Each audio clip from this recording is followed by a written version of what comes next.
It was 102 episodes ago, Independence Day 2022 to be exact, that I first proclaimed the impending decline and fall of the woke empire.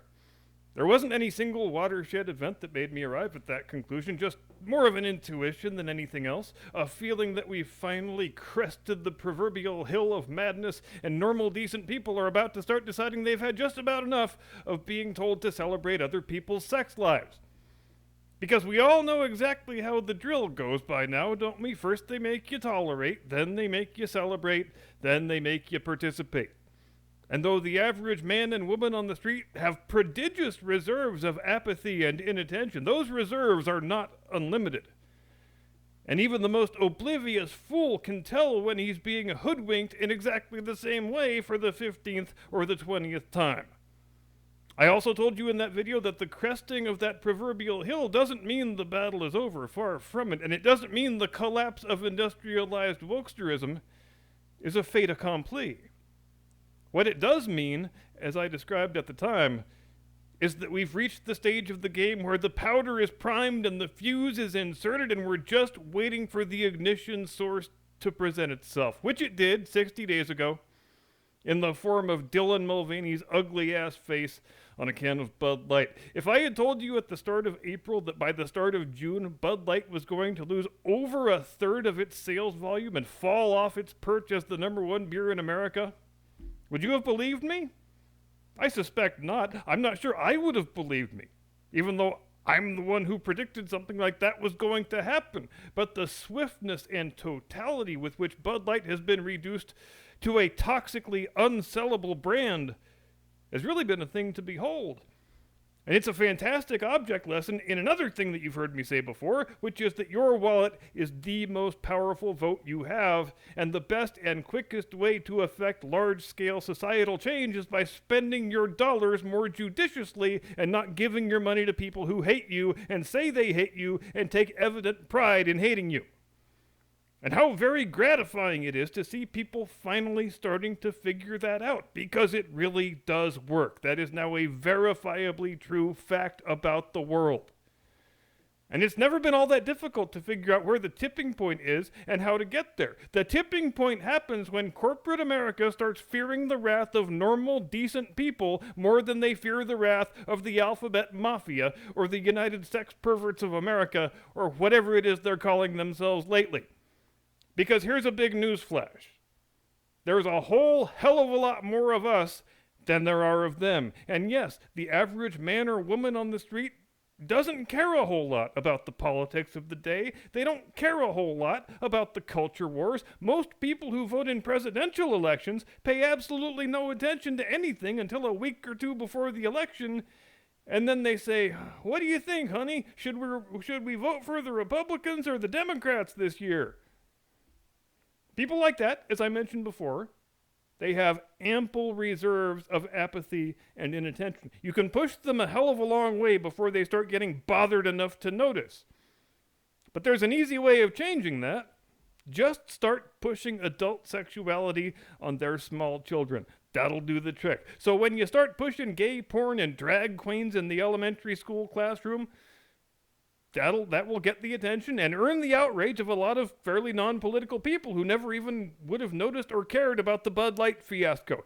Then you walk into your local Target store and you see the whole children's section festooned with rainbow gay pride garbage. You see tuck-friendly swimsuits for transgender 8-year-olds. You see infant-sized t-shirts that say, "Satan loves you." Then you go to Disneyland and you take your little daughter to the boutique to get made up like a real Disney princess. And the person who greets you at the front door is a dude with a mustache in a dress.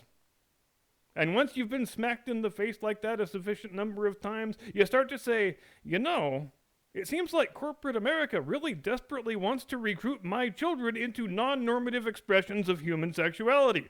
And I think I'm not okay with that. All I wanted to do was go to freaking Target and Disneyland. But who knows? Maybe I've got this thing all wrong. Maybe I am just drunk on my own bigotry. I mean, if parents just want to be able to buy appropriate attire for their little gay trans Satanist 2-year-old, who the hell am I to judge, right?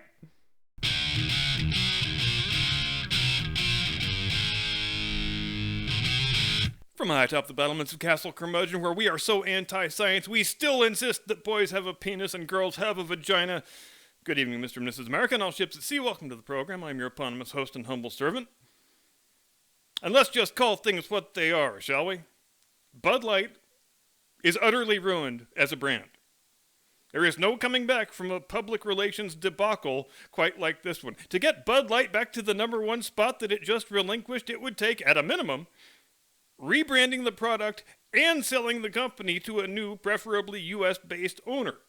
And even then, it might be impossible to reverse all the damage. You may have seen, as I did, the pictures that were making the rounds over Memorial Day weekend of supermarket beer aisles from around the country where every single other beer brand is completely sold out and 100% of the Bud Light stock remains on the shelf. You know it's bad when you're trying to give the stuff away for $2 or $3 a case and you still can't move any product because nobody wants to experience the shame of being seen as a Bud Light consumer, even if they are getting the stuff free or nearly free. And that's, probably one of the most auspicious marketing achievements, in a bad way, of the last 100 years. You made Americans turn down free beer. And wow. Now, this was always going to happen. There was always going to be, like I said, a flashpoint, something you can point back to years later and say, yep, when the woke empire crumbled, that was the first brick to fall. But it's going to be one hell of an interesting Pride Month, don't you think? Because every company in woke corporate America, they had all their Pride Month promotions and festivities all planned out long before the Bud Light Mulvaney fiasco happened. And long before the Target trans gay Satanist 2-year-old fiasco. So they've grown so accustomed to celebrating this stuff and never facing any consequences for it that they've done what people always do, who have no concept of restraint or limiting principles. They keep pushing and pushing and pushing and shoving more and more of this stuff down the throats of average people until the public backlash finally kicks in. That is what's happening right now. It's been a bloodbath for Anheuser-Busch. It's been a bloodbath for Target. It's quickly turning into a bloodbath for the North Face and even the Los Angeles Dodgers, of all people. An organization that built its name and reputation largely on providing a clean, friendly, old-timey ballpark experience for children and families. They have also jumped on the transgender train, and they have added anti-Christian hate speech to the equation as a fun little bonus.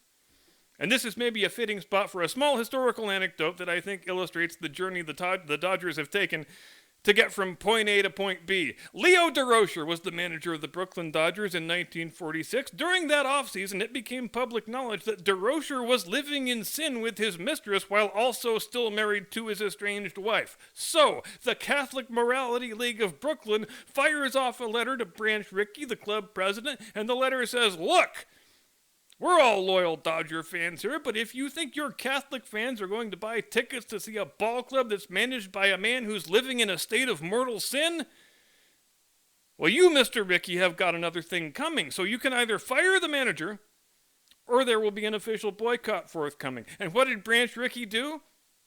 Well, he fired the damn manager, and it wasn't a particularly hard decision. That was only 76 years ago, and my, oh my, how far we and the Dodgers have come since then. Which brings us to the Sisters of Perpetual Indulgence, an anti-religious hate group, the purpose of whose existence is solely to mock and degrade Catholic doctrine and iconography, whose members are all hairy, fat male sex perverts dressed up like nuns. And it will shock you, probably not at all, to learn that when he's not busy stealing luggage from various airport baggage claims around North America, Joe Biden's favorite former transvestite kleptomaniac nuclear waste czar Sam Sticky Fingers Britton himself, well, he just happens to be the former grand poobah of this fine organization.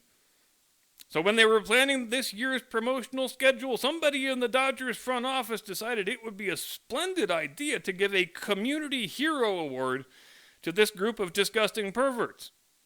Because they're gay, and gay means good. All gay things must be affirmed and celebrated, and gay people must be treated as morally superior to non-gay people by virtue of their gayness. Even if the whole purpose of the organization they represent is to slander the religion practiced by a majority of Dodger fans. You don't need me to tell you that the Dodgers have a heavily Latino and thus heavily Catholic fan base. But we don't need to concern ourselves with that, guys. It's LGBT Pride Night, and all non-normative expressions of human sexuality are automatically good and praiseworthy and must be celebrated. So what are we even arguing about? We're going to give a Community Hero Award to the anti-Catholic sex pervert hate group, and that's all there is to it. Except that wasn't all there was to it. After the Bud Light Mulvaney fiasco blew up, somebody in the Dodger offices, somebody who still evidently has 2 brain cells to rub together, decided, you know what? Maybe in this current climate, it's not the best idea in the world to celebrate the anti-Catholic sex pervert hate group. So let's quietly rescind their invitation and hope nobody notices. Oh, but now you've earned the wrath of the alphabet mafia, Dodgers. This transphobic bigotry will not stand. You can either re-invite us and give us the damn Community Hero Award that we were promised, or you're going to have a boycott on your hands. And you mark my words, if you guys go through with this, no transvestite nun impersonators are ever going to attend a Dodger game ever again. You will lose the business of the entire transvestite nun impersonator community for all time. So I would think long and hard about the course of action you're about to choose. And so the Sisters of Perpetual Indulgence were duly re-invited to receive their Community Hero Award, which seems, on the face of it, like such an absurdly stupid decision from a marketing standpoint that no sane person could ever have made it. But it's the same calculus we were talking about back during the Open. The Dodgers organization decided they feared the wrath of the alphabet mafia more than they feared the wrath of the normal, decent people and families, many of whom are practicing Catholics, who make up the overwhelming majority of their season ticket base. They decided they would rather alienate the 99.9% of their fans who aren't transvestite nun impersonators than the 0.1% who are. Now, I'm old enough to remember, as you probably are too, since it was about 5 minutes ago, when the gay rights movement consisted solely of, look, it's not anybody's business what consenting adults do with each other behind closed doors, which is a perfectly compelling argument, but how do you get from, we just want to be left alone, to, you are required to affirm and support and celebrate our sex lives or else you're a dirty, filthy bigot? How did we get from, I just want to be able to visit my gay lover in the hospital, to I demand the right to parade down Main Street wearing a leather mask and assless chaps while having simulated intercourse with my 6 closest friends? I'll tell you how you get there. Apathy and inattention and moral cowardice is how. Not pushing back on any of this stuff for 30 plus years is how. Abandoning all of our former social taboos in the name of tolerance and inclusion is how. Being afraid to call things what we know they are is how. Societies are allowed to have moral standards and social mores. Societies that don't have moral standards and social mores, societies where relativism is the only moral standard of which to speak, where all modes and expressions of human sexuality are seen as equally good and valid, well, they're doomed to collapse in on themselves like a dying star. A dying star in a fabulous evening gown, no doubt, which was probably stolen from an airport baggage claim. So, as a friendly public service, I present your official Curmudgeon's Pride Month checklist.